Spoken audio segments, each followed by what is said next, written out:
want to get to our conversations from the C-suite continuing on this Monday. And something that caught our attention was from our Bloomberg law team. And they wrote about OpenAI and its most recent update to its usage policies for ChatGPT that provides kind of a window into the company's efforts to insulate itself from potential liability for handing out legal advice to its users. Tim, the company's update, they tweak policies about how ChatGPT and other products can be used to provide legal and medical advice. And although some lawyers prematurely and inaccurately celebrate the changes as an outright ban on giving legal advice, the update was more a change in wording. ChatGPT still produces legal advice, including drafting contracts if asked to do so. Okay, so a brave new world. Yes. Don't take legal advice from us. No. Choose whether or not you want to take it from a large language model. Curious what Laura Chambers has to say about this and sort of everything that is this layer of technology that's kind of underlying everything in our ecosystem right now. She's CEO of Mozilla Corporation. She joins us from San Francisco. Mozilla is the global nonprofit dedicated to ensuring the internet remains open, inclusive, and equitable. And you might know the company from its Firefox web browser. And that's really where I want to start and sort of understanding this layer of technology that we're talking about so much, that so many of us are using. And I wonder how you look at it as a way that it's part of the ecosystem now, Laura. Is this like, is it a web browser? Is it like internet access was in the 1990s? Are there going to be no such thing as like, AI companies because everything is going to be an AI company? How should we be thinking about it? Yeah, it's a moment of tremendous change. One of the big shifts we're seeing is a really renewed interest in browsers as a category. Perplexity just launched their Comet browser. OpenAI just launched their Atlas browser. And it makes sense. The browser has been around for decades, and it's a product we use all the time, but we don't think about it very often. And it's not surprising that AI companies are getting into this space. The browser has incredible access into credentials, your tabs, where you're browsing, how you're spending your time.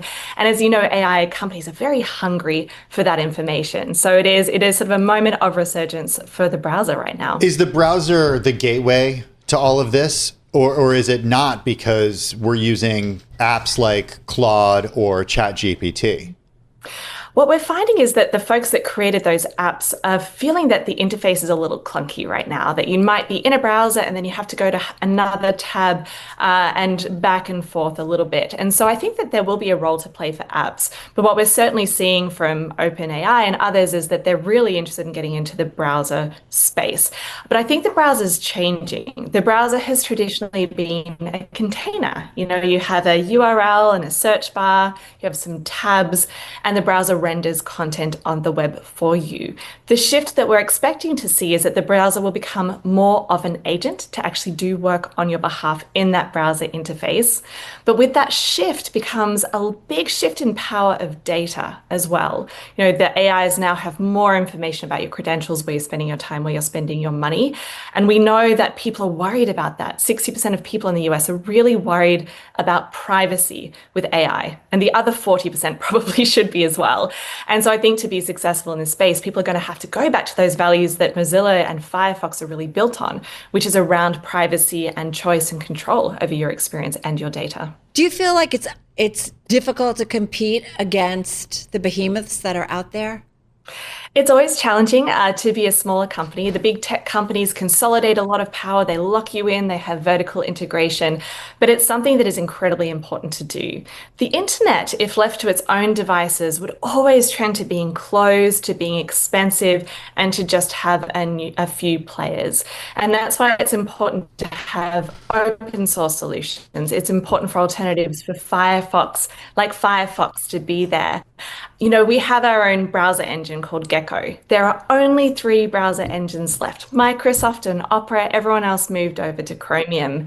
It's expensive to run a browser engine. I know why they did it, but we think it's incredibly important to invest in options like that, because very quickly, otherwise you end up in a very, very sort of monopolistic world, which is bad for the health of the internet and it's bad for the users of the internet. So are you creating a web browser? Are you changing Firefox in order to be an AI-first browser so it can compete with whatever browser OpenAI ultimately has, whatever browser Perplexity ultimately offers, in the way Chrome changes from Alphabet's Google? Yeah, at Firefox, we always adapt to where users are going and what they need. And not all of our users want AI. About 12% of users in the US actually don't want AI. So there'll always be an experience for them. But we just launched Smart Windows. We have signups for those available right now, which will be our version of AI. But it's going to be centered on privacy, on trust, and on transparency. So you'll be able to have a great AI experience in the Firefox browser, but it's going to be one that is really oriented around what users really need and how we can do a great job of protecting their data. Yeah, I am curious too about, you're thinking about who actually owns the data. We know the data is what's going to make AI and LLMs really powerful. So I'm just thinking about, is some of your concerns too about certain companies, again, going back to the big guys, the big players, that they will have the access to most data out there as more and more folks use their search within their AI chat engines, if you will? Yeah, I think that users should be really thoughtful about their data. Now, the good news about data is it can create great experiences, right? You can have seamless, faster experiences. There's a lot of good things that data can do. But as you give away more and more data, you're actually giving away control. And so the big tech companies control what you see, where you spend your time, how you spend your money by sort of the algorithms of what they decide to show you. And so even though on the internet it feels like you have a lot of choice, actually that choice has already been pre-narrowed, and it's pre-narrowed by the data that's been collected for you.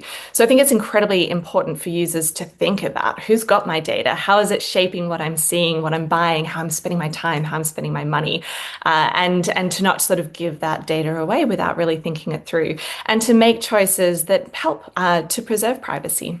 Yeah, certainly lots of issues. We're kind of finding our way through all of this. Really good to get your perspective. Laura Chambers, she's Chief Executive Officer of Mozilla, joining us from San Francisco.